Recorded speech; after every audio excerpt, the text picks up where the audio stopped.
The man always came in at 3:33 a.m., every night like clockwork. A tall, gaunt figure in an oil-stained windbreaker, his face shadowed under a baseball cap. He'd grab the same thing, a stale coffee left on the burner too long, and a lottery ticket. Never spoke. Just slid. The fluorescent lights buzzed like angry hornets as I wiped down the 7-Eleven counter for what felt like the 100th time that night. Graveyard shifts were always creepy, but this one felt different somehow. The air was too still, like the whole world was holding its breath. That's when the door chimed, right on schedule, 3:33 a.m. He shuffled in like he did every night, that same gaunt man in the oil-stained windbreaker. His baseball cap shadowed his face, but I could swear his eyes glittered in the unnatural store lighting. Same routine, lukewarm coffee from the burnt pot, one lottery ticket from the machine near the door. But tonight, when he placed the ticket on the counter, my blood turned to ice. The numbers were already scratched off. Winner, $666,000. Hey man, I laughed nervously, you gotta buy it before you can win it. That's when he looked up. His eyes weren't just dark, they were completely black, like someone had scooped out his pupils and left bottomless pits. And his smile, God, his smile stretched too wide, cracking the corners of his lips like old parchment.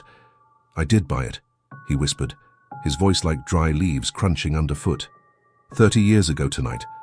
The register screen flickered violently before settling on $6.66. Behind me, the coffee machine gurgled sickly, spewing thick, dark liquid that smelled like copper and decay. Outside, the streetlights popped one by one, plunging the parking lot into perfect darkness. I fumbled for my phone, no signal. The security monitors showed nothing but static snow. All while that damn lottery ticket sat between us, the winning numbers seeming to pulse under the fluorescent lights. Tap, tap, tap. His long fingernail drummed against the ticket, and with each tap, the store changed. The walls cracked and yellowed, like old newspaper. The refrigerators fogged up with thick grime, their contents rotting before my eyes. The worst part. The security monitor behind me now showed my reflection, but aged decades, my face gaunt and haunted, still trapped behind this godforsaken counter. You don't remember yet? The man crooned, tilting his head at an unnatural angle. But you will, you always do. Then he slid the ticket toward me. Your turn. The moment my fingers brushed that paper, the memories flooded in like a dam breaking. My first night working here, the night he gave me the ticket. Hundreds, thousands hours of nights repeating in an endless loop, each one draining more of my life away as the store consumed me piece by piece. I looked down at my hands and screamed. They were his hands, gnarled, veined, speckled with age spots, and when I looked up in horror, I saw myself, my young, terrified face, standing across the counter where the customer should be. The door chimed merrily.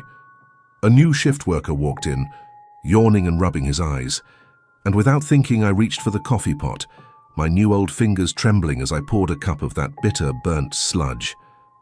Welcome to the night shift, I heard myself say, in that dry, rasping voice that wasn't mine anymore. What can I get you?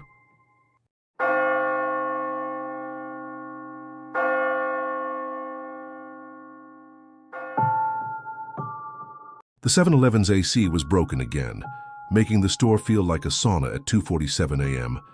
I wiped sweat from my brow as another customer left, the door chiming that stupid little tune. Just one more hour until my shift ended. One more hour of pretending, not to see the meth heads stuffing their pockets and listening to old Mr. Perkins rant about government microchips in the Slurpees. Then she walked in. The woman moved like a broken marionette, her limbs jerking at unnatural angles.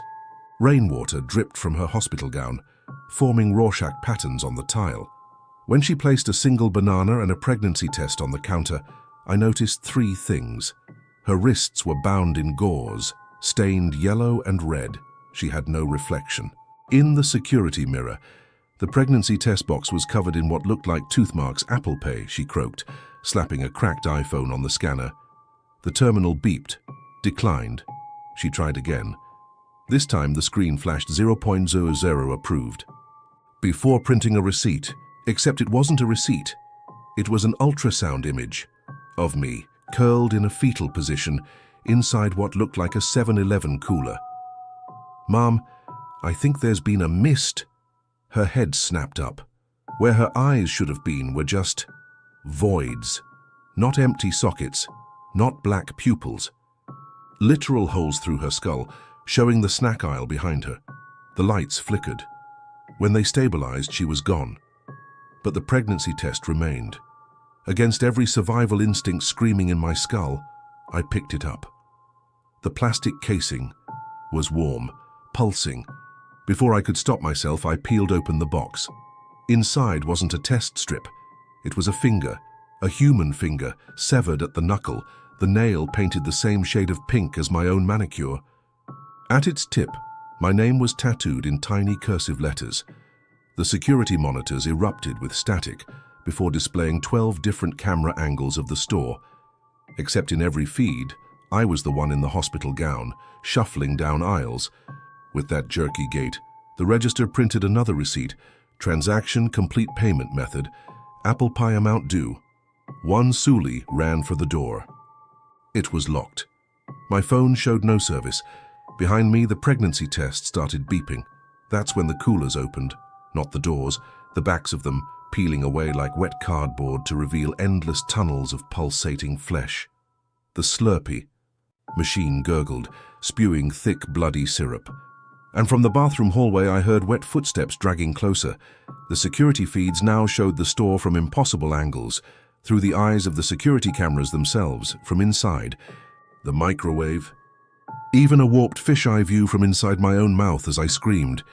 The final monitor displayed live footage of the parking lot, where a woman in a 7-Eleven vest, my vest, was unlocking a bicycle, completely unaware of the thing standing behind, her with a box cutter glinting in the fluorescent light. The last thing I saw before the bathroom door creaked open was the pregnancy test display lighting up with a single word: positive.